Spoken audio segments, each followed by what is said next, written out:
Hi Dheeraj, thank you so much for coming on Blitz Business. Good to have you. Hi Ashish, thank you for your invite. बहुत बढ़िया जी, तो start करते हैं। धीरज, थोड़ा अपने बारे में आप हाँ, तो ये वेंचर रिकॉर्ड स्टूडियोज हमने 2018 में शुरू किया था, जून में, एंड दिसंबर में वी स्टार्टेड द डिस्पैचेस। तो दिसंबर में ये हमने शुरू किया 2018 में, और उसके बाद अभी तक we are growing exponential growth तो कॉस्मेटिक। इससे पहले आपका क्या बैकग्राउंड था? I am into business since 1998। अरे, आई तब मैं 20 साल का था जब मैं बिजनेस में आ गया था, and at that time I joined my Elder brother in manufacturing of bicycle parts. तो उसके बाद 2018 में राहुल जी के साथ रिलेशन था मेरा। वैसे जो मेरे पार्टनर हैं 1998 से मिस्टर अमित, तो राहुल उनके सन ब्रदर इन लॉ हैं। तो राहुल से वैसे बात होती रहती थी हमारी, दैट वो कॉस्मेटिक्स की एक कंपनी में डिस्ट्रीब्यूटर थे फॉर 4 स्टेट्स। तो वहां से हमारी तो रूटीन में राहुल से बात होती थी, but one day he suddenly given the idea that let's start this venture by own. तो एट दैट अच्छा, टाइम वी स्टार्टेड। हाँ जी। तो उस टाइम हमने ये वेंचर स्टार्ट किया। In on the same day we started this company, on the day Rahul suggested me this thing. Wonderful wonderful. तो फिर इसमें आपकी जर्नी बिगनिंग कैसे हुई? आप उसको अगर थोड़ा एक्सप्लेन करें, क्या प्रोडक्ट आपने आइडेंटिफाई किए, थॉट प्रोसेस क्या था? सर, प्रोडक्ट आइडेंटिफिकेशन में तो ऐसे अभी राहुल जी के पास ऑलरेडी एक्सपर्टीज थी। 4 साल में उन्होंने काम किया था इस इंडस्ट्री में, मेकअप में। तो ही वाज नोइंग वेल कि कहाँ से कौन सा प्रोडक्ट परचेज किया जा सकता है विद वर्ल्ड क्लास क्वालिटी। तो हमने initially we started with nail paints and liquid lipsticks and eyeliner and kajal. अच्छा, तो तब हमने ये शुरू किया था, एंड आफ्टर दैट ये कोविड आ गया था 2019-20 में। तो दिसंबर एंड में 19 में आया था, तो हमारे लॉकडाउन लग गया था मार्च में इंडिया में। At that time we had huge inventory and we were about to shut our business. हमने सोचा था भी इस बिजनेस को बंद कर देते हैं क्योंकि हमारा कोई सेल नहीं हो रहा था। So at that time we sold our all products which were of expiry of near 8 to 10 months, जिनकी expiry रहती थी। वो sold that products at rupee 1 in all India with the help of influencers and bloggers. And at that time people tried our products, they checked the price point and they liked the quality, and after that they keep coming back to us. And every customer who bought the products from Recode in Recode's 1 rupee flash sale, they became brand ambassadors for Recode. तो इस जो segment का है, थोड़ा segment समझते हैं beauty के अंदर। तो आपने लिपस्टिक के साथ स्टार्ट किया, लिक्विड लिपस्टिक फॉर एग्जांपल। तो ये बन के कहाँ से आता है? इज इट जैसे, थोड़ी बहुत अंडरस्टैंडिंग मेरी जो है कि भाई कोरियन ब्यूटी प्रोडक्ट्स बड़े माने जाते हैं उस टाइप से, वट एवर जो भी रीजन है उन चीजों के, तो अब आपके इस प्रोडक्ट में कहाँ से बन के आते हैं सब? इंडिया में भी होता है? सेगमेंट के बारे में अगर आप कुछ समझा पाए कि क्या उसका हम्म। स्ट्रक्चर है। तो जो लिपस्टिक्स हैं, लिपस्टिक्स तो हमारी पंतनगर में बनती। अच्छा, वो मैन्युफैक्चरर हैं। Even at that time few brands were doing this non transfer and smudge proof lipsticks, liquid lipsticks. तो ये लिक्विड लिपस्टिक बिफोर इसके ना बुलेट लिपस्टिक ज्यादा चलती थी, डोंगल वाली। तो at the time of covid we promoted our lipsticks as mask proof lipsticks. तो उससे एकदम से सारी मार्केट ही स्विच होगी लिक्विड लिपस्टिक्स के ऊपर। अच्छा। तो जो लिपस्टिक्स है हमारी वो पंतनगर में बनती हैं। जो हमारे काजल हैं, काजल हमारे जर्मनी से। काजल जर्मनी से बनते हैं? ऐसा क्यों? इंडिया में क्यों नहीं बनते? अ, उनका जो फैसिलिटी है, दे आर से इनटू बिजनेस सिंस 150 इयर्स जो हमारी कंपनी है, और वो एक्सपर्टीज है इनकी। They are factory in USA, China. Kajal की? तो जर्मनी से काजल हमारे जर्मनी से बनते हैं। कमाल है। ऐसा मतलब उसमें क्या एक्सपर्टीज चाहिए कि उसमें जर्मनी से बन? उसमें एक्सपर्टीज ये चाहिए भी। जो नॉर्मली काजल बनता है, मोस्ट ऑफ ब्रांड्स बोलते हैं smudge proof and water proof kajal है, हाँ। हम्म। And we claim tear proof. अच्छा। हाँ जी, वो एक्सपर्टीज फिर जर्मनी से आएगी। वो इंडिया में अभी उसका अभी इतना नहीं, उसमें अभी डेवलपमेंट हुआ इतना। अभी टीयर प्रूफ काजल बना। जर्मन टेक्नोलॉजी है ये, तो या कौन सोच सकता है? जर्मनी भी। अच्छा। हाँ जी। और इसी तरह जो हमारा आईलाइनर है, ताइवान? तो most of the packaging are imported from China, because India में इतने मोल्ड्स ही नहीं है अभी हमें पैकेजिंग इतनी वैरायटी मिल जाए। तो जब कोरियन ब्यूटी की बात करते हैं, कोरियन ब्यूटी तो अभी रिसेंट का है। अभी ग्लासी स्किन जो हमारी चल रही है, दैट इज जस्ट 1 साल 1.5 साल पुराना ट्रेंड है ये। तो कोरियन कोरियन स्किन का तो हाँ हाँ। तो हम बेसिकली कॉस्मेटिक्स में है रेदर देन स्किन केयर में। ब्यूटी स्किन स्किन केयर में है, नहीं वो स्किन केयर में है। वो तो स्किन हमारा, केयर। हाँ जी, हमारा जो मेन है ये उसमें है, कॉस्मेटिक्स में है। मेन अब जो हमारा यूएसपी है वो से smudge proof and water proof, affordable quality, affordable price, and quality standard with any other international brand. तो ये क्वालिटी और प्राइस को फिर कैसे आप कह रहे हो, जर्मनी से आइटम आ रही है हाँ जी। और प्राइस भी आप कह रहे हो अफोर्डेबल है, तो आप कैसे मैनेज कर रहे हो? सर इसको मैनेज करने के लिए हमारी जो एक्सपर्टीज है ऑफलाइन की भी, हम ओनली डी2सी ब्रांड नहीं है, जबकि जब मैं ब्रांड्स को स्टडी करता हूँ जो और ब्रांड्स हैं, they hmm. Burn a lot on performance marketing. बिल्कुल। फेसबुक पे, स्नैपचैट पे, अपना मेटा और अल्फाबेट पे, अपना गूगल पे काफी स्पेंड इंस्टाग्राम। पे। हाँ जी, हम्म। इंस्टाग्राम तो सारा मेटा के अंदर सारा ही आ गया उनका, जी। व्हाट्सएप पे या सारा। तो हमारा ऑफलाइन स्ट्रेटेजी ज्यादा है, जिसमें हम अपनी मास्टर क्लासेस वगैरह देके बच्चों को अक्वायर करते हैं कस्टमर वहां से, and we give them free goodies and they like the quality and they try more products हम। अच्छा। तो from where the we set the trend. तो आपकी कस्टमर एक्विजिशन कॉस्ट मतलब कम है, क्योंकि काफी आप काफी कम है। काफी हाँ, दैट्स वाई हमारा प्राइस है even importing from Germany, Thailand. अभी मैं इंटरनेशनल ब्रांड्स के नेम तो नहीं ले पाऊंगा, लेकिन जो वर्ल्ड के सबसे बड़े ब्रांड हैं, दे बाय फ्रॉम दैट कंपनी जिससे हम अपना फाउंडेशन खरीदते हैं, एंड दे सेल एट 4500, क्या बात है, और आप कितने पे बेचते हो? 1000 में, 1000? 995 में। 995? हाँ जी, और अगर आप ये अभी यूट्यूब में देखेंगे, if you will see record versus, तो सारे ब्रांड्स के नाम आ जाएंगे। रिकॉर्ड किन ब्रांड्स के साथ कंपेयर होता है इंटरनेशनली, जो इंटरनेशनल का ब्रांड है। कमाल है जी, ये तो मतलब आप तो बंद हमारे करवा दोगे उनको, नहीं? हमारे नहीं उनका अपना टारगेट मार्केट है, इसमें थोड़ा सा एस्पिरेशन भी होती है। किसी ने प्रोडक्ट लेना है, अपनी वैनिटी में रखना है, उसको पता है मैंने 4500 का ही रखना है, तो मेरी वैनिटी मुझे पता है। सब थोड़ा ये भी हो जाता है ना, किसी के पास आईफोन 14 है तो वो 15 लेता है, जबकि इवन आईफोन 14 अच्छा वर्क करता है, तो लेकिन लाइन लग जाती है आईफोन 15 लेने के लिए। तो थोड़ा एस्पिरेशनल भी होता है, इसमें कॉस्मेटिक्स में भी ऐसा है। कॉस्मेटिक्स में भी ऐसा है? अच्छा। यस, कॉस्मेटिक्स में भी ऐसा है सर, बोथ ही है, बोथ थॉट प्रोसेस है हमारा। एक तो इस सेगमेंट को ही हमने बढ़ाना है, जो सेगमेंट है हमारा, जैसे अभी करंटली रिकॉर्ड के पास फाउंडेशन के 6 शेड्स हैं, and that are not enough for whole India. Most for middle India तक जाके सेंट्रल इंडिया तक, क्योंकि थोड़ा स्किन डार्क हो जाता है हमारे साउथ सदर्न स्टेट्स में, तो उसके लिए हमारे पास शेड्स नहीं है। तो उसमें हमारे पास शेड्स काफी बढ़ने हैं अभी, और कलर की गेम है। जैसे अभी हमारे पास हमारा काजल है, उसमें currently we have around 9 colours, तो उन कलर्स को हमने 24 तक लेके जाना है। एंड अच्छा।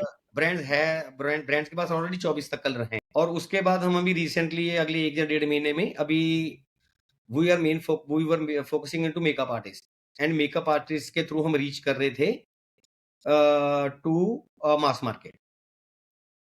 तो लेकिन अभी हम अगले 1 या 1.5 महीने में रिकॉर्ड में एवरीडे मेकअप लेके आ रहे हैं, जिसमें we are trying to cover the Gen Z के लिए हम अपने प्रोडक्ट्स लॉन्च करने लगे हैं। अभी आपका कस्टमर बेस कौन सा है? अभी कस्टमर बेस मेन हमारे मेकअप आर्टिस्ट है, और हम वो फिर काफी यूज भी कर सकते हैं at affordable price, they can. Yes yes yes yes. पर ऐसा तो नहीं है फिर वो छोड़ के चले जाएंगे 14,000 वाले प्रोडक्ट पे, एक बार सीख गए तो फिर? नहीं, क्योंकि क्वालिटी सेम है ना, क्वालिटी से? Even even manufacturer are the same. अच्छा। वो अपने पास दिखाने के लिए तो एक पीस रख लेंगे, वो I am using this, but use तो रिकॉर्ड ही होगा, रिकॉर्ड ही होगा। बिकॉज क्वालिटी सेम है ना, even manufacturer are the same, ingredients are the same. तो ये नाम आप कहाँ से लेके आए, कैसे सोचा? ये नाम था रिकोड योर वैनिटी। रिकॉर्ड क्या था? Recode your vanity, your vanity, vanity. Vanity, yes. अच्छा।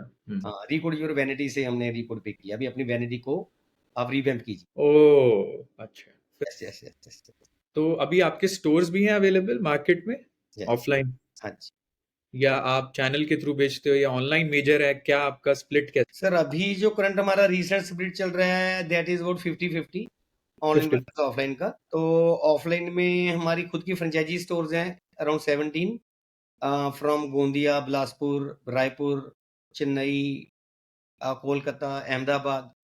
तो उसके बिना हम अराउंड 1000 शॉप्स पे अवेलेबल हैं।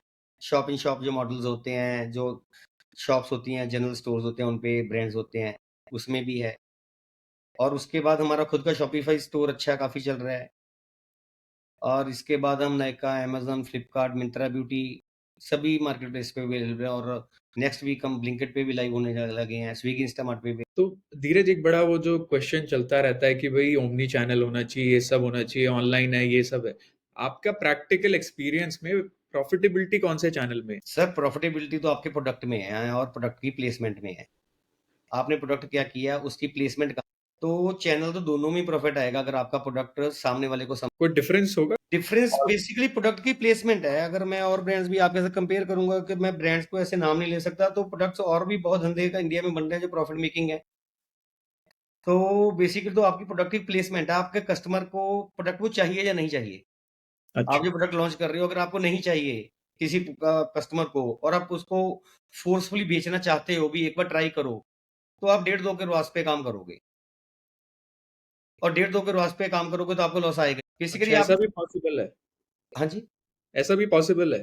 यस पॉसिबल है, पैसे ही दिखाना। अभी एक बंदे को हम 500 बार ऐड दिखाएँगे, 500 में से 1 कस्टमर तो कन्वर्ट हो ही जाएगा, चलो ट्राई कर लेते हैं। अच्छा। तो इसलिए तो बर्न है कंपनियों पे। जो कंपनीज़ लगातार जो अभी बर्न कर रही हैं D2C में, वो बर्न उनका इसीलिए है।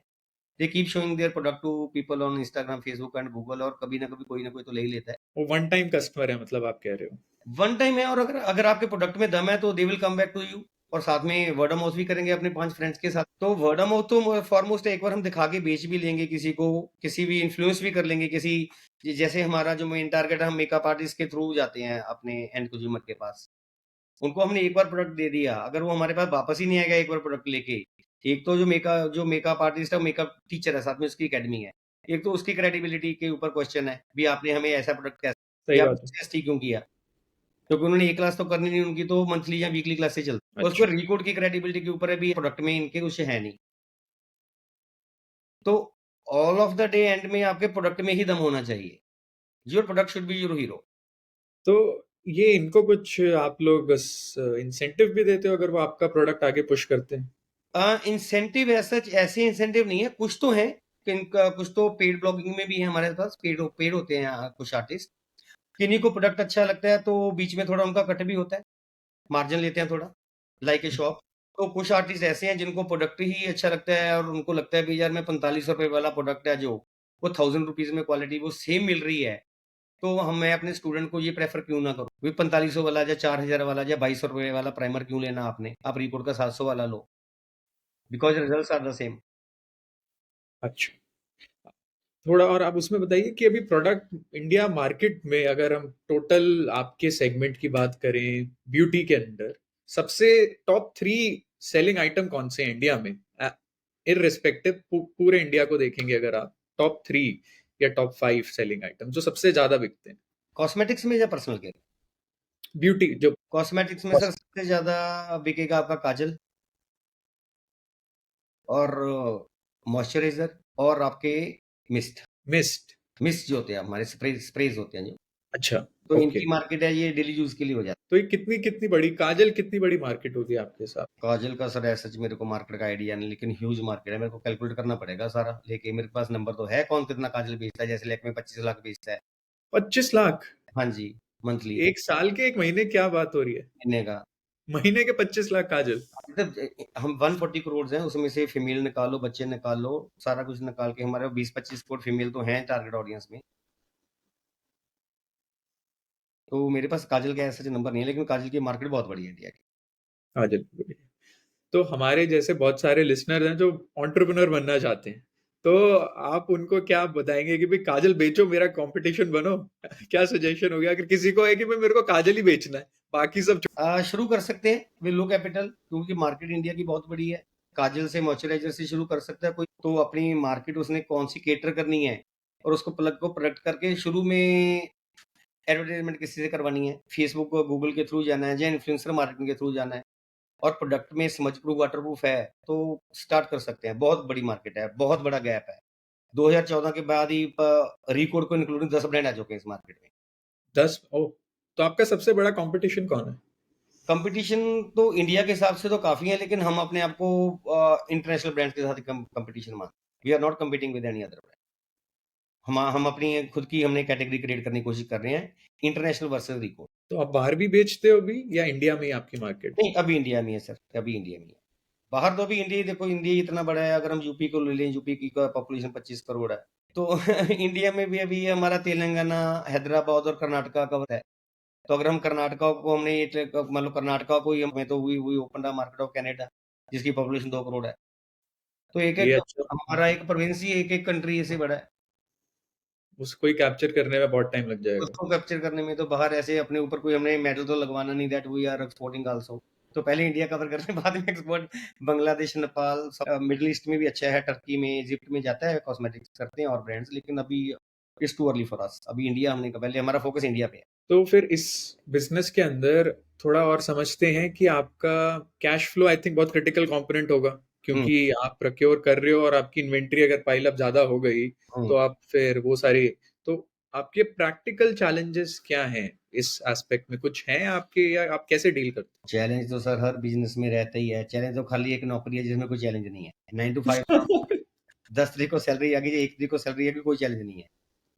चैलेंज थोड़ा बहुत आप अपनी से उसमें वो हो सकता है, अभी आपको कोई ब्लैकमेल कर रहा है आपका कलीग, एल्स तो बिज़नेस में तो एवरीडे चैलेंज है। तो आपके टॉप 2-3 चैलेंज क्या है? बीइंग रिकॉर्ड में सबसे बड़ा चैलेंज तो अभी जो हमें करंटली रीसेंट आ रहा है, हमें थोड़ा कैश क्रंच की प्रॉब्लम आ रही है, because we are growing exponentially. हमारे पास इन्वेंटरी नहीं पूरी हो पा रही। इन्वेंटरी का इश्यू आ रहा है हमारे पास। थोड़ा हायरिंग में हमारे पास हम स्टाफ हायरिंग में हमें थोड़ा स्ट्रगल करना पड़ रहा है अभी। टॉप पोज़ीशंस पे हमने स्टाफ हायर करना है। तो उसके बिना सर 2 ही चैलेंज हैं, ऐसे तो और कोई चैलेंज है नहीं हमारे पास। मेन हमें इन्वेंटरी का और हायरिंग पे थोड़ा। तो जब आपने बिजनेस स्टार्ट किया था तब आपने अपने खुद के पैसे डाले, रेज किए थे, कैसे था वो initial capital? Initial capital sir हमने खुद का डाला था। और अब आज के टाइम में आप सोच रहे हो कैपिटल रेज करने का, या कोई प्लान नहीं है? सर अभी रेज़ किया हमने, लास्ट ईयर रेज़ किया था। Around 4 CR V raised in from? From angel investors किया था। उसमें अच्छा। मिस्टर संजय काटकर हैं, क्विक हील टेक्नोलॉजीज़, तो वो हमारे लीड इन्वेस्टर थे and we raised this at February 2023। तो अभी सेकंड राउंड के लिए अभी हम प्रिपरेशन कर रहे हैं। अच्छा जी। तो आप शायद शार्क टैंक पे भी आए थे, यस, यस। तो थोड़ा शार्क टैंक का एक्सपीरियंस बताइए। शार्क टैंक का एक्सपीरियंस सर वो तो सारे इंडिया ने देख लिया, क्योंकि वायरल बहुत हो गया था हमारा वाला एपिसोड जी। तो पूरा इंडिया हमारे साथ खड़ा हो गया। तो शार्क टैंक का एक्सपीरियंस तो हमारे लिए अच्छा ही था। हमें अच्छी मार्केटिंग मिली वहाँ पे, ब्रांड नोन हो गया। तो शार्क टैंक का तो गुड ही हुआ हमारे लिए, जो अच्छा ही हुआ। वैलिडिटी काफ़ी हो गई ना, बिकॉज़ फंडामेंटल हमारे बिज़नेस के क्लियर हैं, जैसे तब थे वैसे ही आज हैं। हमारे अच्छा। पास सेल का नंबर है, हमारे पास प्रॉफिट का नंबर है, हमारे पास कस्टमर बेस है, रिपीटिव कस्टमर का रेट है हमारे पास। हमारे इंस्टाग्राम के 300,000 3 लाख फॉलोवर हैं हमारे। तो आई थिंक 500,000 हो गए हैं अब आपके, मैंने देखा सुबह। 3 लाख हैं, 3 लाख हैं। 3 लाख हैं? हाँ, 3 अच्छा। हुँ। तो तो ठीक चल रहा है। तो उसके शार्क टैंक का बेनिफिट ही हुआ, बेसिकली वायरल हो गए ना, हर ब्लॉगर ने या सभी ने, इन्फ्लुएंसर्स ने हमारे लिए रील्स बनाई कि ये क्या हो रहा है शार्क टैंक पे। तो वो हमारे लिए काफ़ी बेनिफिशियल रहा। थोड़ा हमारे व्यूअर्स के लिए भी बताइए जिन्होंने आपका एपिसोड देखा नहीं। तो शार्क टैंक में basically as seen on Shark Tank वैसे तो हम अपनी एडवर्टाइज़मेंट में चलाते हैं। As seen on Shark Tank भी उन्होंने सारा कुछ ऑल गुड होने के बाद भी रिकॉर्ड को फंडिंग नहीं दी। बीइंग 1-2 शार्क ने बोल दिया that they will not invest in their friends company. तो जो व्यूअर्स थे, वो बोल रहे थे भी अगर ये कोई शार्क टैंक है, it is not a friendship tank. तो अगर फ्रेंडशिप करनी है तो आप शार्क टैंक से बाहर जाके कीजिए, अगर कोई कंपनी अच्छा कर रही है तो उसको आप फंडिंग दीजिए। तो इसलिए थोड़ा ट्रोलिंग हुई थी शार्क टैंक की, लेकिन वो ट्रोलिंग हमारे लिए तो बेनिफिशियल ही रही, क्योंकि हमारी पब्लिसिटी हो गई। तो कितना आपको सेल्स में सेल्स में जब सर शार्क टैंक के चलते नहीं हुआ, तो बिकॉज़ जो कॉस्मेटिक्स है ना, ये बहुत ट्रिकी प्रोडक्ट है। स्किन अच्छा। केयर है, कोई फूड प्रोडक्ट्स हैं, ये तो एकदम से पिक हो जाते हैं वेबसाइट पे। इवन मेरे पास और 2, 3, 4 ब्रांड है, ये पे जो शार्क टैंक 1 में आए थे, उसका तो टीआरपी बहुत हाई था। उनके नंबर स्टैग्नेंट ही हैं, वो एज़ सच ग्रो कर नहीं पाए। 3-4 ब्रांड हैं जो मेरे पास, मेरे इन टच हैं। तो ब्रांड को एक बार तो मिल जाता है ट्रैक्शन, 2, 400, 500 ऑर्डर भी आ गया होगा, लेकिन उसके बाद बिज़नेस तो खुद ही बनाना पड़ता है ब्रांड। वो फिर गिर जाता है? गिर जाता है। उसके बाद उसको अगर आपने कांस्टेंट करना, जो उसको बढ़ाना, उसके लिए तो मेहनत अपनी करनी पड़ेगी। अभी देखो ना, एडवर्टाइज़मेंट तो एक बार शार्क टैंक पे आ गए। तो हाँ। अगर अगर हम अभी कोका कोला या पेप्सी की वो लें एग्ज़ाम्पल, वो तो आज भी एड्स कर रहे हैं, आईपीएल स्पॉन्सर कर रहे हैं, फुटबॉल के मैच स्पॉन्सर कर रहे हैं। वो हर उनको तो एवरीडे चाहिए ऐड। अगर एक बार ऐड करके कोक को या पेप्सी को अगर धंधा मिलता हो तो फिर तो ऐड का धंधा ही बंद हो जाए लोग। वो तो एक बार हो गया, उसके बाद तो ब्रांड ने खुद ही काम करना होता है। एक बार ऐड मिल गई उसके बाद तो धंधा आप ही बनाओगे ना। और कोई भी ऐड है, कोई भी कंपनी है, वो कंटिन्यूसली ऐड करती रहती है। चाहे सर्फ एक्सेल ही है, वो कभी हमारे यहाँ डिटर्जेंट को सर्फ बोलते हैं, सर्फ ने उसको कर लिया डिटर्जेंट को, पाउडर को भी लोग बोलते हैं सर्फ दे दो, चाहे वो घड़ी लेके आए चाहे फेना लेके आए, बट लेकिन वो सर्फ लेके आ रहा है घर में। तो सही बात है।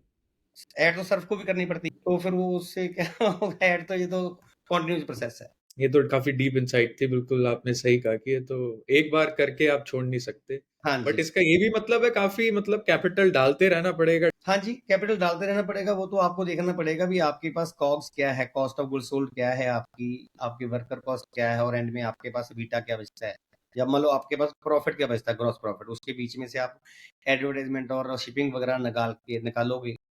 जैसे बीइंग रिकॉर्ड हम 15 से 20% एलोकेट करते हैं एडवर्टाइजमेंट।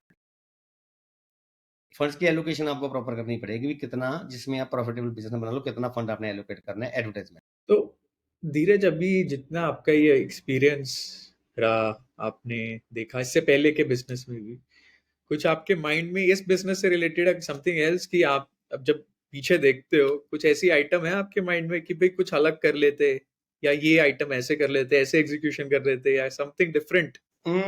सर एग्जीक्यूशन पे तो ना हमने पल पल पे बोल्ड डिसीजंस लिए हैं। एग्जीक्यूशन तो इससे अच्छी हो नहीं सकती थी with this much capital. Reason being, जब हमारे पास हम सोल्ड आउट, हम बंद होने वाले थे, at that time we sold our products at ₹1। 1 रुपए में? हाँ जी, ₹1 में भी हम इसको दुकान बंद कर देते हैं, ये काम को हमने शुरू किया था। हम्म। क्योंकि ऑफलाइन का काम करते थे हम, ऑफलाइन में कोई अवेलेबिलिटी तो ऑफलाइन में हम अवेलेबल थे और कहीं अवेलेबल थे ही नहीं। नो नायका, नो फेसबुक और no Flipkart, no Amazon. Even at that time we try to reach out to them, और उन्होंने ड्यू टू कोविड हमने लाइव ही नहीं किया। And at that time we started making our market place. और शार्क टैंक के आने के बाद तक हमारे पास 80 ब्रांड्स हो गए थे हमारे हमारे पास हमारी मार्केट प्लेस पे। Even we build our market place जिसमें 80 ब्रांड्स थे। अच्छा। But recently 6 months back we shut down that business because record अभी करंटली अवेलेबल है नायका पे, अमेज़न पे और सभी मार्केट प्लेसेस पे। तो बोल्ड डिसीजन तो हम लेते रहते हैं तो टू फॉर ग्रोथ, भी हमने ग्रोथ कैसे करनी है। कोई डिसीजन जो आप सोचते हो थोड़ा अलग? अलग डिसीजन तो सर सबसे हमारा जो, जिसको हम बोलते हैं नेल्ड इट, वही था जो हमने ₹1 में सारे प्रोडक्ट सेल किए अपने, जो हमारे पास इन्वेंट्री पड़ी थी, जिसकी 8 से 10 महीने की इन्वेंट्री थी इन जून 2020, जस्ट कोविड का लॉकडाउन खुलने के बाद। तो उस थिंग से हमें एकदम से अट्रैक्शन आई। तो दैट आपने दैट दैट कितना दैट दैट थिंग। काफी लॉस पे बेचो? हाँ जी, लॉस में था वो। लॉस ही था, ₹1 का बेचा है उसमें। Even if you are going to buy 5 product, you are going to pay ₹55। Only ₹50 shipping charges थे फ्लैट। And if you are buying 15 products, you are going to pay ₹65। तो at that time people tried our products and they came back to us with the word of mouth, and वो हमारे brand ambassador बने basically, जिन लोगों ने तब products try किए थे, because due to price point, quality.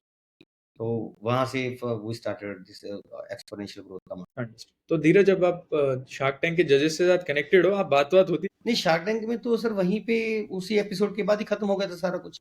तो बिकॉज़ पर आप उन्होंने, टच में नहीं हो? नहीं, नहीं, और वो लोग भी रीच आउट नहीं किए? सर उन्होंने क्या रीच आउट करना था अब, वो तो सारा कुछ सारा इंडिया रीच आउट कर गया है उनके पास भी, ये क्या कर दिया आप लोगों ने। तो शार्क अंडरस्टूड। टैंक से वही वहाँ पे हमारे एक स्पाइक आया था, उसके बाद तो सर ब्रांड को खुद ही बनना होता है, कीप डूइंग एडवर्टाइजमेंट। वो तो प्रोसेस है एक, हर एक कंपनी का। तो कोई धीरज आपका रीजन था कि आपने कॉस्मेटिक चूज किया वर्सेस स्किन केयर? कोई डिफरेंट मतलब क्या रीजन रहा कि आप वहां पे टच नहीं कर रहे पहला स्टेप में? व्हाट वाज माइंड में, क्या चल रहा सर उसमें जो राहुल का एक्सपर्टीज था, उनका कॉस्मेटिक्स में था ना। था? अच्छा। 2014 से लेके 2018 में हमने शुरू किया। He started his journey in 2014 with other makeup brand. तो राहुल जी का जो एक्सपर्टीज था मेकअप में था। अच्छा। तो दैट्स, लेकिन अभी हमारे पास स्किन केयर के बहुत प्रोडक्ट्स हैं, वाटर क्रीम है, मॉइस्चराइजर्स हैं, स्प्रेज हैं, और इवन फेस शीट मास्क हैं। तो अभी रिकॉर्ड के पास कॉस्मेटिक्स हैं, स्किन केयर बोथ हैं। अच्छा। इवन ग्लो सीरम है, हमारा सीरम्स हैं। अभी हमारे पास दोनों में हम हैंडल कर रहे हैं makeup and skin care. Understood. वो बेसिकली एक्सपीरियंस की वजह से पहले कॉस्मेटिक किया, पर ऐसा अदरवाइज ऐसा कोई रीजन? नहीं, अदरवाइज ऐसा कोई। तो अब ये जो आपका स्किन केयर सेगमेंट है, ये कितना बड़ा होगा? मतलब इसमें क्या प्रोडक्ट है, कुछ हेल्प अस अंडरस्टैंड कि क्या चीज की हम बात कर रहे हैं, क्या बिक रहा skin care segment sir around 15% होगा रिकॉर्ड की टोटल सेल का, आउट ऑफ विच हमारा जो प्रोडक्ट्स है, हमारे प्रेप सेट ग्लो करके एक यूनिक प्रोडक्ट है हमारा, that is available with international brands only record के बाद। वो क्या चीज़ है? प्रेप सेट ग्लो उसमें शिमर रहते हैं, इफ यू विल स्प्रे उसमें स्मॉल पार्टिकल्स रहते हैं शिमर्स के, आपका ग्लो ही हो जाता है face. If you will see other brands, किसी का 2200 रुपए का, किसी का 3200 का है, the cheapest international is at 1200 रुपया, और रिकॉर्ड का वो 600 का कमाल है। है। तो वहां पे प्रोडक्ट्स वो अभी भी इंडिया में किसी ब्रांड के पास है नहीं।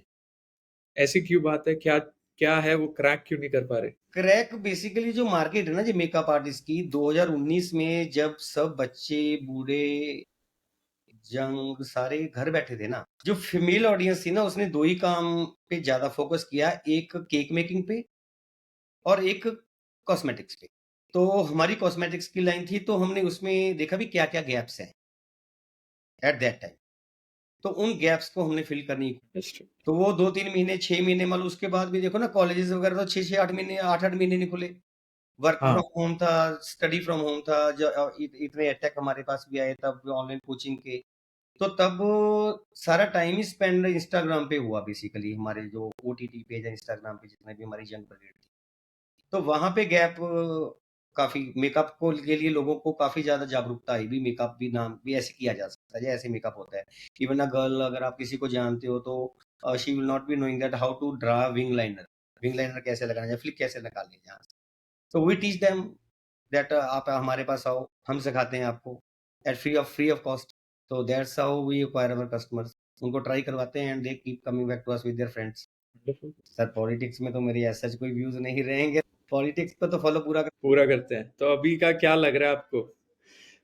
इलेक्शन सीजन में कर पॉलिटिक्स में सर, जैसे जो बाकी सारी ओपिनियन पोल्स आई हैं, उससे 20-25-50 सीटें कम आ जाएंगी रूलिंग पार्टी को, अराउंड 250 आ जाएंगी जो मैं सोचता हूँ। बाकी तो रिजल्ट आ ही जाएंगे फर्स्ट वीक ऑफ जून में।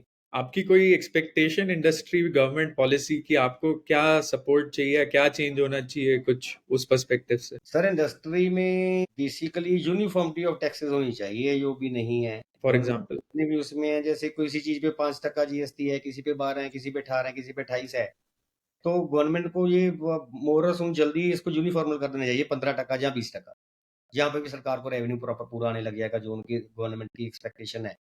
तो यूनिफॉर्मिटी बहुत ज्यादा जरूरी है जीएसटी की। उससे आपको क्या दिक्कत होती है? सर दिक्कत, कोई प्रोडक्ट कितने टके पे आ रहा है, कोई कितने टके पे आ रहा है, तो एक यूनिफॉर्मिटी है, सिंगल टैक्स रूल है, सिंगल टैक्स सिस्टम है। जीएसटी हो तो गया वन नेशन वन टैक्स, लेकिन उसमें टैक्स की स्लैब अलग अलग है, ज्यादा पूरे स्लैब जीरो में अलग हो गए, जो आपके फूड प्रोडक्ट्स हैं उनको जीरो कर दीजिए, लेकिन बाकी के लिए गवर्नमेंट को 28 और 28, 5, 12 और 18 को मिक्स करके बीच में कोई वे आउट निकाल के टैक्स निकालना चाहिए। जो फिर उनके आयुर्वेदा की प्रोडक्ट्स है उनके ऊपर 12% है, हमारे कॉस्मेटिक्स अच्छा, के ऊपर 18% है, और हमारे अभी आयुर्वेदा में 12% में भी कुछ, तो यूनिफॉर्मिटी मैंडेट है वो। तो उनका रीजन क्या रहा होगा कि उन्होंने अलग स्लैब बनाए हैं? सर उसका रीजनल सेम यही रहा होगा ना, अगर मान लो दाल चावल है उस पे 5 टका है, उसको ज्यादा महंगा नहीं करने देना सरकार ने। जो अल्ट्रा लग्जरी है, जैसे हमारी बड़ी है 4 व्हीलर, उसके ऊपर 28 टका है, तो लग्जरी है, लग्जरी के ऊपर गवर्नमेंट टैक्स ज्यादा लेगी। जैसे अभी अभी उसका रिसेंट केस चल रहा है, ओपन फूड उसका खुला खुला व्हीट फ्लोर है या बंद है, पैक्ड के ऊपर टैक्स है, अगर खुला बेचते हो उसके ऊपर टैक्स नहीं है। तो वो तो गवर्नमेंट ने उस हिसाब से गरीब के लिए तो वो रखना ही है। जैसे सिंदूर है, हमारी एक प्रोडक्ट है, उसके ऊपर 0% टैक्स है अच्छा। हमारी इंडस्ट्री में है। तो वो तो गवर्नमेंट ने उसी हिसाब से भी सबके लिए अफोर्डेबिलिटी बन जाए, लेकिन वो बेटर हो जाएगा अगर अगर यूनिफॉर्मिटी हो जाएगी टैक्स में। तो काजल पे कित काजल पे 18। तो आपका सजेशन है कि भाई एक होना चाहिए, आप यूनिफॉर्मिटी ले आओ। Anything else? नहीं सर, और तो कुछ नहीं, बाकी तो व्यापारी ने खुद बिजनेस करना है, सरकार को टैक्स देना, जीएसटी देना है, जो बेचा उसके उसके ऊपर टैक्स, जो हमारी अर्निंग आ गई, कोई प्रॉफिट आ गया, वो तो विद ऑल पब्लिक है, जैसे बाकी सारे इंडिया के साथ और हमारे साथ वैसे। Understood, understood.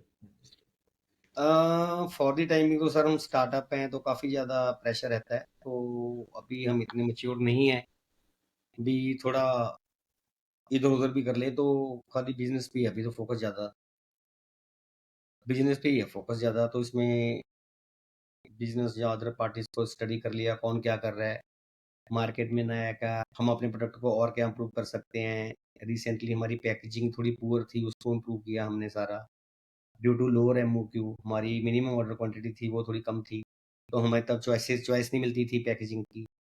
अब हमारी ऑर्डर क्वांटिटी बढ़ गई है तो वी हैव चॉइस, हम अपनी पसंद का प्रोडक्ट अपनी पैकेजिंग में।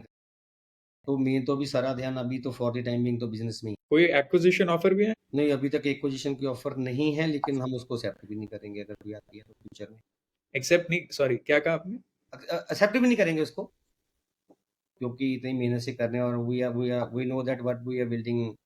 और अगले 15-20 साल में इसको हम कहाँ देख रहे हैं और अगले 5 साल में कहाँ देख रहे हैं, we know that what we are building. It's too wonderful, early to discuss about acquisition. Wonderful. तो Dheeraj, last final thoughts. Sir सबसे पहले जो किसी भी के लिए है, सारी वर्ड पे इम्प्लीमेंट होता है हार्ड वर्क। हार्ड वर्क करना बहुत ज़रूरी है। और अगर कोई आपके पास कठिनाई आती है, उसे डरना नहीं है, ब्रेव हार्ट उसके साथ लड़ना है। और जो प्रोडक्ट है, प्रोडक्ट में आपने पहले सबसे पहले देखना है भी उसको आपने प्लग कहाँ करना है। आप प्लग कहाँ कर रहे हो, उसकी प्लेसमेंट कहाँ पे है, वहाँ पे उस प्रोडक्ट की एक्सेप्टेबिलिटी है या नहीं है। अभी मैं बोल दूँ मैं 150 रुपए का काजल कोई कर रहा हूँ, लेकिन मार्केट में टारगेट कर रहा हूँ 1000 रुपए वाली, तो वहाँ भी वो नहीं बिकेगा, ये सस्ता है। अगर आप 150 रुपए वाला काजल कर रहे हो तो आपको 75 या 100 रुपए वाली मार्केट को टारगेट करना है, with superior quality then them और वैल्यू फॉर मनी। मतलब सेम थिंग वहाँ दूसरे प्रोडक्ट्स में भी आएगा, चाहे कोई फूड का प्रोडक्ट है, कोई चिप्स का प्रोडक्ट है, चाहे कोई क्लोथिंग का प्रोडक्ट है, या कोई भी प्रोडक्ट है, सभी जगह वही इम्प्लीमेंट होगा। अभी तो ये नया ये भी ट्रेंड चल रहा है आपका फास्ट फैशन का, उसमें बहुत बिजनेस बनने को इंडिया में, बहुत बिजनेस बन रहे हैं फास्ट फैशन में। तो हार्ड वर्क तो मेन है। And any new business idea you wish, अगर आप ये रन नहीं कर रहे होते तो ये मैं जरूर कर रहा होता। सर ये नहीं कर रहा होता तो नहीं, कोई आइडिया नहीं। अगर ये नहीं कर रहा होता तो मेरे पास अगर आज से 5-7-10 साल पहले पैसे और ज्यादा होते तो मैं मॉक होता। क्या होता? मैं मॉक, MONK। मॉन्क? अच्छा, हाँ। Monk, the monk who sold. एक तो फरारी था, फिर आप कह सकते थे कुछ नया टैगलाइन। नहीं अभी अभी तो पता ही नहीं है, लेकिन ठीक है, दुनिया चल रही है, दुनिया के साथ में चलना पड़ता है। बट इस बिजनेस के अलावा फिर मतलब कोई आपके थिंकिंग प्रोसेस में कुछ और, फिर तो आप कह रहे हो सीधा मॉन्की। हाँ, क्योंकि सर अल्टीमेटली तो पता ही है ना, हर बंदे को अपना एंड गोल तो पता होना चाहिए ना, वो करना क्या चाहता लाइफ में। अल्टीमेट जो आपका डेस्टिनेशन है, एवरी एवरी शुड, बहुत सोचते नहीं है लोग। अल्टीमेट डेस्टिनेशन बंदे को पता होना चाहिए, आज नहीं 20 साल बाद, 30 साल बाद, या 50 साल बाद, या 5 दिन बाद, आपका अल्टीमेट डेस्टिनेशन क्या है। आपका क्या अल्टीमेट डेस्टिनेशन? पूरी दुनिया में 700 करोड़ लोग हैं, 700 करोड़ का वही डेस्टिनेशन है जो मेरा अंडरस्टूड। है। बहुत ही डिफरेंट फ्लेवर भाई, कि बिजनेस नहीं तो monk, but that is also many, we have many such founders who have come and said ये नहीं था फिर तो nothing else. So that is interesting, but amazing Dheeraj, amazing. काफी इनसाइट्स हैं आपकी इस बिजनेस में, definitely very deep insights. Thank you, thank you. Wonderful, amazing. Thank you so much, Dheeraj, for your time. Such a pleasure talking to you. Thank you, same this side sir, same this side. Thank you.